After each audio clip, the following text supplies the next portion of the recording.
Hi everyone, welcome to let's improve. তোমরা যারা যারা এই বছর মাধ্যমিক দিয়ে ক্লাস 11-এ উঠেছো, দেখো মাধ্যমিকের রেজাল্ট রিসেন্টলি বেরিয়েছে এবং এখন হয়তো তোমরা অনেকে ডিসাইড করেছো যে আমরা সায়েন্স নেব। দেখো অনেক স্টুডেন্ট তো আগে থেকেই সায়েন্স পড়া স্টার্ট করেছে, কিন্তু তোমরা অনেকে হয়তো মাধ্যমিকের রেজাল্টের অপেক্ষা করছিলে যে রেজাল্ট কি হবে না হবে সেই হিসেবে ডিসিশন নেবে, এবং অনেকে হয়তো এখন ডিসাইড করেছো যে সায়েন্স নেবে এবং এখন হয়তো তোমরা পড়াশোনা স্টার্ট করছো। এবার অনেকে হয়তো স্কুলে ভর্তি হয়ে গেছো বা কারো কারো হয়তো এখন স্কুলে ভর্তি হয় এখনো বাকি রয়েছে, কয়েকদিনের মধ্যে ভর্তি হয়ে যাবে। তো এই মুহূর্তে থেকে দাঁড়িয়ে আমি যদি সায়েন্স পড়া স্টার্ট করি, দেখো সায়েন্স পড়ে তোমার টার্গেট কি থাকবে? আপাতত ক্লাস 11 এর সেমিস্টার 1 সেমিস্টার 2, ক্লাস 12 এ সেমিস্টার 3 সেমিস্টার 4 তে ভালো রেজাল্ট করা, তার সাথে সাথে পরবর্তীকালে বিভিন্ন কম্পিটিটিভ পরীক্ষায় ভালো স্কোর করা, তাই তো এই মুহূর্তে দাঁড়িয়ে আমি যদি এখন থেকে স্টার্ট করি ক্লাস 11 সেমিস্টার 1 এর জন্য প্রিপারেশন, তাহলে কি আমি সায়েন্সের প্রিপারেশন ভালো করে করতে পারবো? কারণ আমাদের এত মোটা মোটা বই আমরা দেখে নিয়েছি। দেখো এখানে একটা বিষয় তোমাদেরকে মাথায় রাখতে হবে, তুমি যখন থেকে স্টার্ট করছো তুমি যদি প্রপার একটা structured routine proper planning follow করো, তাহলে কিন্তু তুমি অবশ্যই ভালো করতে পারবে। তাহলে ইয়েস, তুমি এখন থেকে স্টার্ট করেও কিন্তু সায়েন্সে ভালো করতে পারবে, এবং কিভাবে ভালো করবে সেটাই আজকের এই ভিডিওতে আমি বলবো।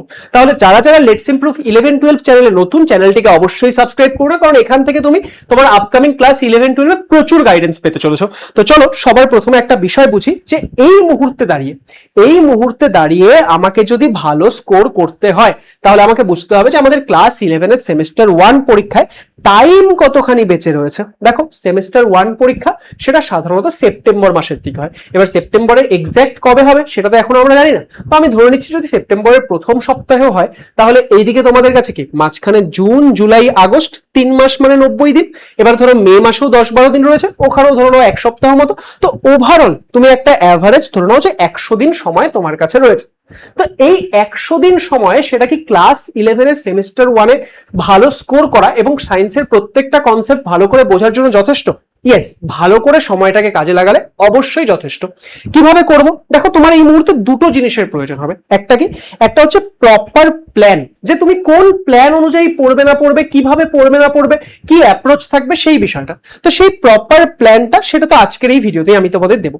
আরেকটা কি লাগবে? আরেকটা লাগবে হচ্ছে রিসোর্স। পড়বো কোথার থেকে? সায়েন্স যদি নিয়েছি তাহলে আমাকে প্রত্যেকটা জিনিস ভালো করে বুঝতে হবে, প্রত্যেকটা জিনিস ভালো করে করতে হবে, তারপর গিয়ে আমি কি করব? তারপর গিয়ে আমি সেই বিষয়গুলো পড়তে পারবো। যেরকম ধরো তোমরা অনেকে হয়তো সায়েন্স নিয়েছো, তোমাদের অনেকের ইচ্ছা থাকবে যে আমি নিট দেবো, আমি মেডিকেল কলেজে ভর্তি হবো, আমি এই ক্ষেত্রে জেনপাস ইউজি দেবো, আমি নার্সিং বা প্যারামেডিক্যালে ভর্তি হবো, আমি ডাব্লিউবিজেই দেবো, জেই দেবো, আমি বিভিন্ন ইঞ্জিনিয়ারিং কলেজ আইআইটি এনআইটি এগুলোতে ভর্তি হবে, এরকম অনেকের টার্গেট থাকবে। তাহলে তোমাকে কিন্তু শুরু থেকেই যে বিভিন্ন টার্গেট অনুযায়ী তোমাকে কিন্তু কনসেপ্ট ক্লিয়ার করতে হয়। বাই দ্য ওয়ে, তুমি কোন পরীক্ষা দেওয়ার টার্গেট রাখছো সেটা একবার কমেন্ট করে জানিও। এবার তাহলে এই রিসোর্সের জন্য তোমাকে একটা বেস্ট অপশন বলে দিচ্ছি। দেখো আমাদের লেটস ইমপ্রুভ অ্যাপের মধ্যে ক্লাস 11 এর সেমিস্টার 1 এর ইগনাইট ব্যাচ রয়েছে। সেখানে আমরা তোমাদের physics, chemistry, mathematics, biology, English এই 5টা সাবজেক্ট পড়াই।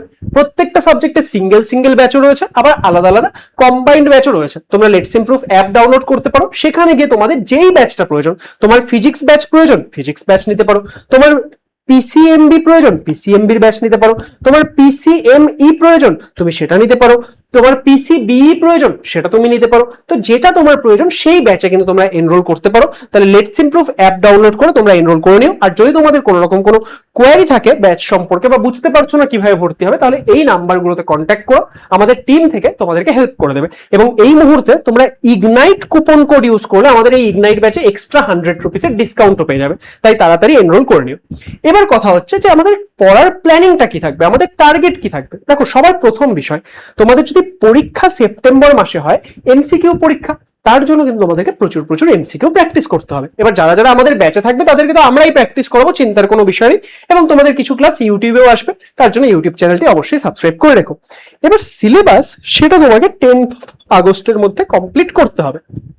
এবার 10th অফ আগস্টের মধ্যে যদি তুমি কমপ্লিট করে নাও, তাহলে তুমি 20-25 দিন সময় পাবে শুধুমাত্র প্র্যাকটিস করার জন্য। যখন তুমি সিলেবাস পড়ছো, দেখো শুধুমাত্র তুমি যদি পড়ে পড়ে যাও তাহলে কিন্তু হবে না। যখন তুমি কনসেপ্ট পড়ছো তার সঙ্গেও তোমাকে প্র্যাকটিস করতে থাকবে, কিন্তু আমরা ডেডিকেটেডলি তাহলে বেশ কিছু সময় পেয়ে যাবো প্র্যাকটিস করার জন্য। তাহলে তোমাদের টার্গেট থাকবে যে সিলেবাসটা আমরা 10th অফ আগস্টের মধ্যে কমপ্লিট করে নিচ্ছি। নেক্সট আমাদের কি থাকবে, ডেডলাইন বেসড স্টাডি। এই মুহূর্তে যদি তুমি ভাবো যে আচ্ছা আমি আজকে এটা পড়ে নিচ্ছি, কালকে ওটা পড়ে নিচ্ছি, এইভাবে চলতে থাকো, তাহলে কিন্তু তুমি সায়েন্সের এত বড় সিলেবাস কমপ্লিট করতে পারবে না। তোমাকে কি করতে হবে, ডেডলাইন সেট করতে হবে। ধরো ফিজিক্সের প্রথম চ্যাপ্টার হচ্ছে ভৌত রাশির পরিমাপ, একক, মাত্রা ইত্যাদি। তো এই যে এই চ্যাপ্টারটা তুমি যদি ভাবলে না আমি আজকে কিছুটা পড়ছি, কালকে কিছুটা পড়ছি, শেষ হবে কবে হবে, তাহলে কিন্তু হবে না। তোমাকে ডেডলাইন সেট করতে হবে। তুমি ধরো টার্গেট নিলে যে আজ থেকে 3 দিনের মধ্যে তুমি এই চ্যাপ্টারটা ভালো করে পড়ে এর কোয়েশ্চেন প্র্যাকটিস করে সমস্ত কিছু রেডি করে নেবে। তাহলে এইভাবে তোমাকে ডেডলাইন দিয়ে দিয়ে কি হবে, পড়তে হবে। তাহলে সেই জিনিসটা কিন্তু তোমাকে এই মুহূর্তে ফলো করতে হবে। নেক্সট, তোমার উইকলি টার্গেট থাকতে হবে। প্রত্যেক সপ্তাহে তোমার টার্গেট থাকতে হবে যে এই সপ্তাহে আমি ফিজিক্সের এই দুটো হয়তো চ্যাপ্টার কমপ্লিট করব, বা কোনো চ্যাপ্টার যদি বড় হয় তাহলে সেই ক্ষেত্রে ফিজিক্সের এই চ্যাপ্টারটা কমপ্লিট করব, কেমিস্ট্রির এই চ্যাপ্টারটা পড়বো এবং আগে এই চ্যাপ্টারটা পড়েছিলাম সেটা রিভিশন করব, বায়োলজি এই দুটো চ্যাপ্টার কমপ্লিট করব, ম্যাথমেটিক্সের এই চ্যাপ্টারটা পড়বো, এই চ্যাপ্টারে প্র্যাকটিস করব। তো এরকম প্রত্যেক সপ্তাহে তোমার উইকলি টার্গেট থাকতে হবে। সেই উইকলি টার্গেটটা তোমাকে কমপ্লিট করে করে যেতে হবে। নেক্সট কি, নেক্সট হচ্ছে ব্যালেন্স অল সাবজেক্ট। দেখো তোমাকে প্রত্যেকটা যে সাবজেক্ট, সেই সাবজেক্টগুলো তোমাকে ব্যালেন্স করে চলতে হবে। এমন না যে একটা সাবজেক্ট করতে গিয়ে আমি অন্য সাবজেক্টটা আমার হচ্ছে না, তাহলে কিন্তু হবে না, কারণ তাহলে সেই সাবজেক্টটা তো পিছিয়ে যাবে না।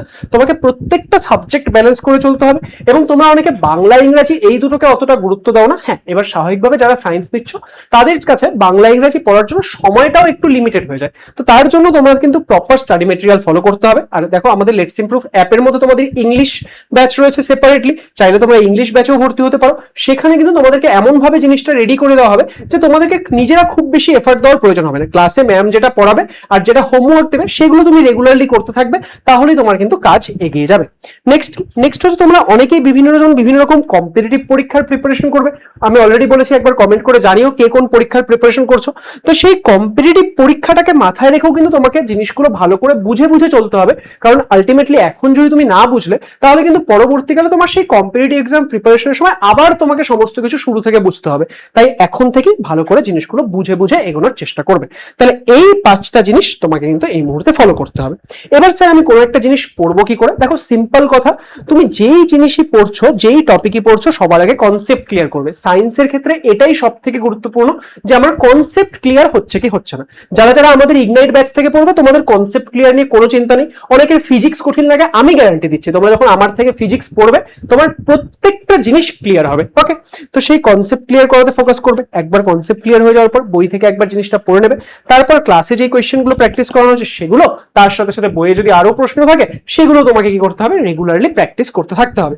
এবং টাইম টু টাইম কিছুটা সময় পর পর তোমাকে রেগুলার রিভিশন করতে হবে। এইভাবে যদি পড়ো তাহলে কিন্তু তুমি আপকামিং 100 দিনেও তুমি এখন থেকে স্টার্ট করো ক্লাস 11 এর সায়েন্সে ভালো রেজাল্ট করতে পারবে। তাহলে আশা করবো এই ভিডিওটা তোমাদেরকে অনেক বেশি হেল্প করবে। যদি তোমাদের ভিডিওটি ভালো লাগে এবং ইনফরমেটিভ মনে হয় তাহলে ভিডিওটিকে লাইক করে দিও, শেয়ার করে দিও।